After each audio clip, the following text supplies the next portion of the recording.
Ja, kaj pa je to? Čeveljček. Le čigav bi bil lahko ta čeveljček. Pa kako lepa obleka.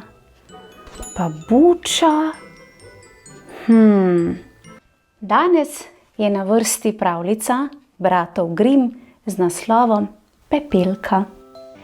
Nekoč je živela prijazna, ljubka deklica, ki je bilo ime Pepelka.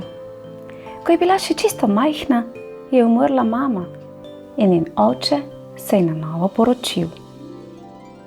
Čudovita pravljica, kaj ne, otroci? Sem pa zelo vesela, da smo našli deklico, ki je prav tale čeveljček. Super!